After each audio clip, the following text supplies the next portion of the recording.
सितंबर 2022 में ही भारत का digital payment transaction 1.5 trillion dollar का रहा है।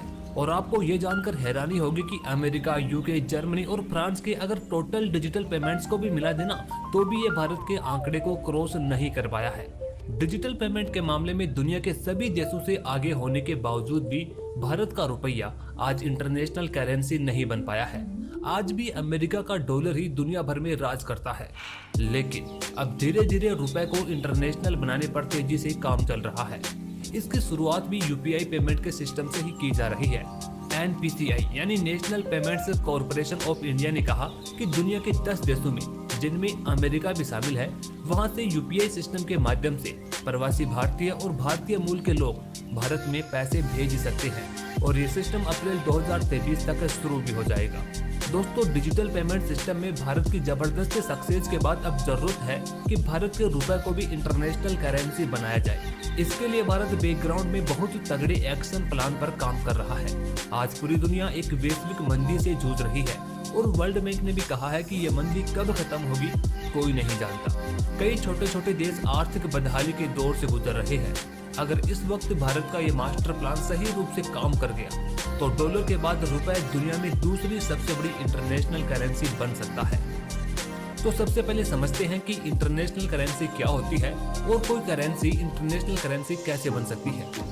दोस्तों, आज दुनिया भर में लगभग 185 करेंसी है, लेकिन इनमें लगभग सभी का इस्तेमाल केवल अपने देश में ही होता है। देखो, सीधे सिंपल शब्दों में कहें तो इंटरनेशनल करेंसी वो होती है जिसे दुनिया के सभी देश लेने के लिए तैयार हो जाते हैं। जैसे अमेरिकी डॉलर एक इंटरनेशनल करेंसी है। आज दुनिया में 75% व्यापार अमेरिकी डॉलर में ही होता है और जब किसी देश को कोई कर्ज चाहिए होता है तो वो डॉलर में ही लेता है, क्योंकि इसका सिक्का पूरी दुनिया में चलता है।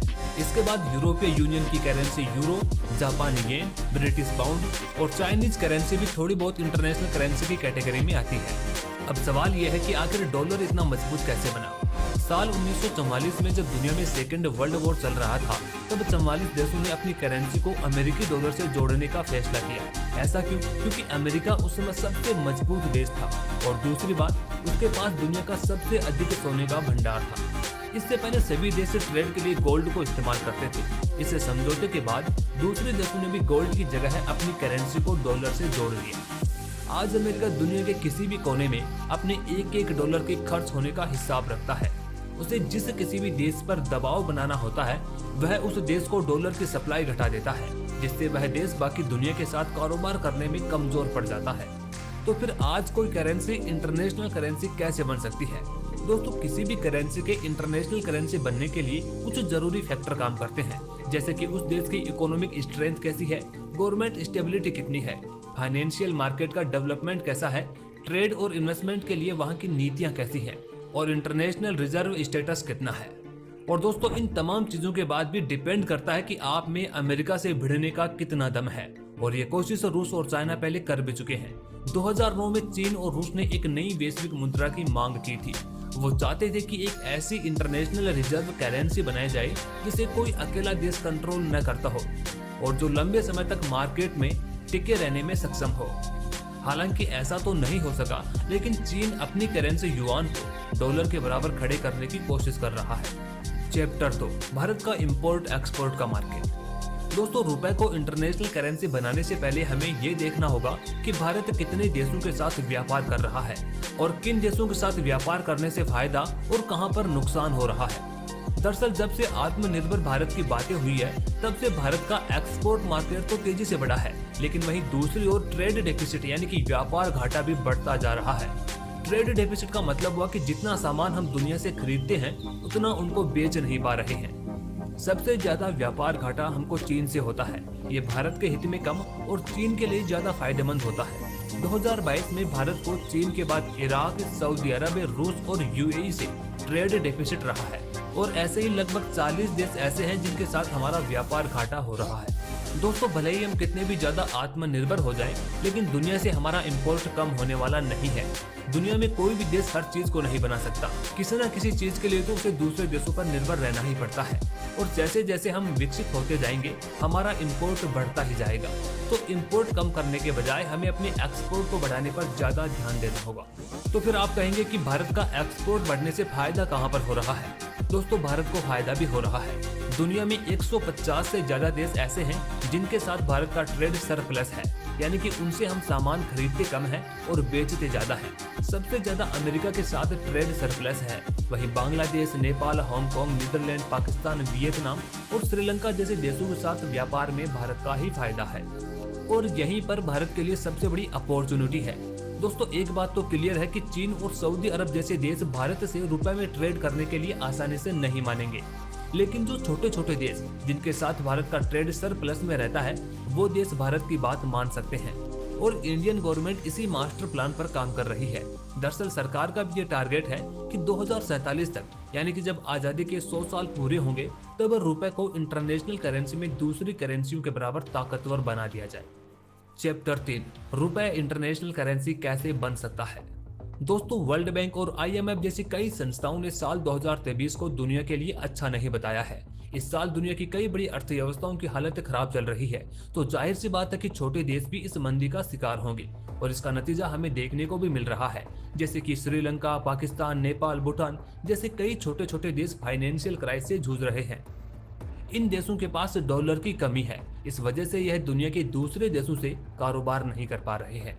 वहीं दूसरे देश वो हैं जिनके ऊपर अमेरिका ने प्रतिबंध लगा दिया है और उनके पास भी डॉलर की कमी है, जैसे कि रूस ने प्रतिबंध के बाद चीन और भारत से सबसे ज्यादा व्यापार किया है और ये व्यापार डॉलर में न होकर लोकल करेंसी में हुआ है। तो भारत इन दोनों ही प्रकार के देशों के साथ रुपए में ट्रेड कर सकता है। इसके लिए भारत ने वोस्ट्रो अकाउंट सिस्टम शुरू किया है। वोस्ट्रो सिस्टम को आप भारत और रूस के उदाहरण से समझ सकते हैं। अब ये तो आप जानते ही हैं कि भारत रूस से क्रूड ऑयल खरीद रहा है, तो मान लीजिए कि रूस ने भारत के किसी सेंट्रल बैंक में अपना वोस्ट्रो अकाउंट ओपन करवाया। अब भारत उस तेल की पेमेंट इंडियन रुपए में उस वोस्ट्रो अकाउंट में कर देगा। अब उन पैसों से रूस को जो भी चीज चाहिए वो इंडिया से एक्सपोर्ट कर लेगा। वहीं रूस पर प्रतिबंध लगने के बाद तो उसने भारत को अपनी जरूरी सामानों की लिस्ट भी भेजी है, जिसमें गाड़ी मोटर के पार्ट्स, एयरक्राफ्ट और हेलीकॉप्टर के पार्ट्स समेत कई सारे प्रोडक्ट्स हैं। तो वह इन रुपए से भारत से सामान खरीद सकता है। दोस्तों, भारत के इस सिस्टम को दुनिया के कई देश पसंद भी कर रहे हैं। RBI अब तक 18 वेस्ट्रो अकाउंट खोल चुका है। इनमें से अकेले रूस के लिए 12 अकाउंट खोले गए हैं। वहीं डॉलर की कमी से जूझ रही श्रीलंका ने भी 5 अकाउंट खुलवाए हैं और 1 अकाउंट मॉरिशस के लिए खुल चुका है। यानी कि अब इन 3 देशों में भारत का रुपया एक इंटरनेशनल करेंसी के रूप में काम करेगा और वहां जाकर आप कोई भी चीज रुपए में खरीद सकेंगे। इसके अलावा तजाकिस्तान, क्यूबा, लग्जमबर्ग और सूडान भी ऐसे देश हैं जिनके पास डॉलर की कमी है और इन देशों ने भी भारत के इस सिस्टम में दिलचस्पी दिखाई है। तो हो सकता है कि आने वाले वक्त में RBI वहां भी अपना वोस्ट्रो अकाउंट खोल दे। भारत छोटे देशों से ही नहीं बल्कि बड़े देशों के साथ भी कोशिश कर रहा है। UAE और सऊदी अरब के साथ बातचीत चल रही है। यूनाइटेड अरब अमीरात भारत का तीसरा सबसे बड़ा व्यापारिक साझेदार है। इसके लिए RBI ने एक कॉन्सेप्ट पेपर तैयार किया है। UAE का सेंट्रल बैंक इस कॉन्सेप्ट को समझ रहा है और आगे जाकर इस मैकेनिज्म में भारत के साथ व्यापार करना शुरू कर सकता है। चैप्टर 4, रुपए के इंटरनेशनल होने से भारत को क्या फायदा होगा? दोस्तों, अगर रुपए में भारत अंतर्राष्ट्रीय व्यापार करता है तो इससे हमारे लिए इंपोर्ट सस्ता हो जाएगा। साथ ही साथ देश के एक्सपोर्ट को बढ़ाने में भी मदद मिलेगी।